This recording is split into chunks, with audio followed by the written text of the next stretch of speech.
శ్రీమతి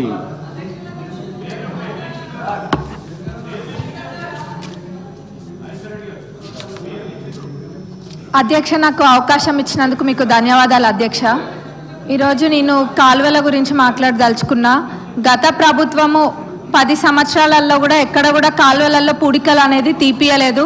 మరి ఈరోజు మన ప్రజాప్రభుత్వం అధికారంలోకి వచ్చింది కాబట్టి ONM కింద పెట్టి కాలువలలో పూడికలు తీపియాల్సిందిగా మీ ద్వారా నేను సంబంధిత మంత్రివర్యులను కోరుతున్నా అధ్యక్ష.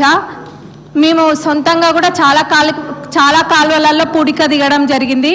కానీ ఇంకా కూడా ఆల్మోస్ట్ ప్రతి ఊర్లో కూడా ఈ సమస్య ఉంది. ఒకవేళ నీళ్ళు వచ్చినా కానీ ఇది కాలువలలో పూడిక దిగకపోతే నీళ్ళు అనేది ఆ ప్రెషర్తో వెళ్ళట్లేదు అధ్యక్ష. ఇది అందరికీ కూడా ఉన్న సమస్య కాబట్టి మన ప్రజాప్రభుత్వంలో ONM కింద పెట్టి దీన్ని చేపించవలసింది కోరుతున్నా. మరి ఇదే కాదు, నేనేదో మాట్లాడితే దానికి కూడా అంటే మీ ప్రభుత్వాన్ని వీళ్ళ ఎమ్మెల్యేలే అడుగుతుండ్రని అంటున్నారు. మరి అడుగుతాము. 10 సంవత్సరాలు మా ప్రభుత్వము ఉండుంటే అది వేరే ఉండేది. మీ ప్రభుత్వం ఉంది, మీరు చేయలేదు కాబట్టే ప్రజలు మాకు అధికారాన్ని చేపట్టిండ్రు కాబట్టే మరి మేము అడుగుతున్నాం అధ్యక్ష. వాళ్ళు కనుక చేస్తుంటే ఇప్పుడు ఆ పరిస్థితి అనేది ఉండకపోయేది కదా. అది ఒకసారి ఆలోచించాల్సిందిగా నేను కోరుతున్నా అధ్యక్ష. ఇదే కాదు, ఇళ్ళ మీదంగా పోయే 11 kV లైన్స్ కూడా షిఫ్ట్ చేయాల్సిందిగా కోరుకుంటున్నాం. దానికి కూడా నిధులు ఇవ్వాల్సిందిగా అధ్యక్ష.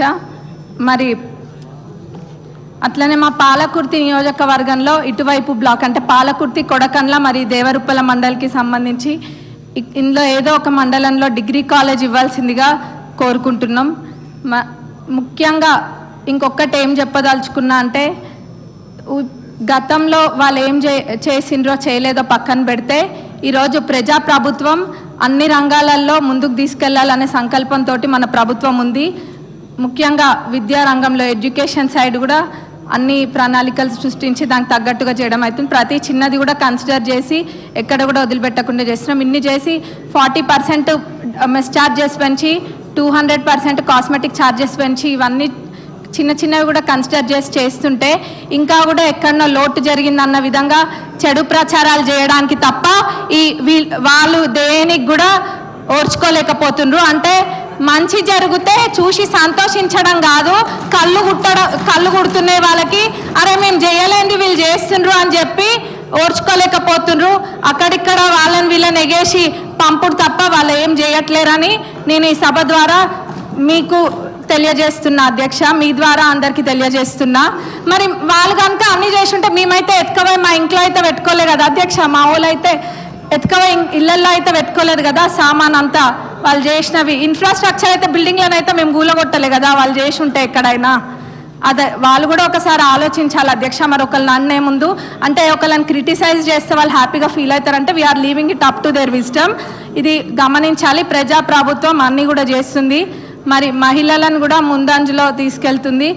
నేను ఒక ఊరికి వెళ్తే అక్కడ ఏదో ఇట్లనే పిల్లలది ఉంటే మహిళలు కూడా వచ్చిండ్రు.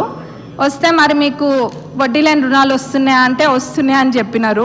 చాలా సంతోషం వేసింది. ఎవరైనా వచ్చిన వాళ్ళు ఒకళ్ళిద్దరు చెప్పండి అంటే అక్కలు తీసుకుంటారు కానీ నోరు మటుకు గదపరు. చెప్పాలి వచ్చిన వాళ్ళు అని అంటే ఒక ఇద్దరు లేచిండ్రు. అందులో ఒకళ్ళు అన్నారు 8 లక్షలు పెట్టి హోటల్ పెట్టుకున్నాం మేమని చెప్పిండ్రు. ఇంకొక పెద్దమ్మ లేచి అన్నది మేము బట్టల దుకాణం పెట్టుకున్నాము అమ్మ అని చెప్పిండ్రు. చాలా సంతోషం వేసింది. మరి ఇట్లా ఎంతో మందికి మన ప్రజాప్రభుత్వం అధికారంలోకి వచ్చినాక ఇట్లాంటివన్నీ కూడా వాళ్ళు చిన్న చిరు వ్యాపారాలన్నీ కూడా చేసుకుంటున్నారు. మన ప్రభుత్వానికి మరొకసారి ధన్యవాదాలు తెలుపుతూ ముగిస్తున్నా అధ్యక్ష. కెనాలలో సిల్ట్ మట్టుకు తీపియాలి. మినిస్టర్ గారు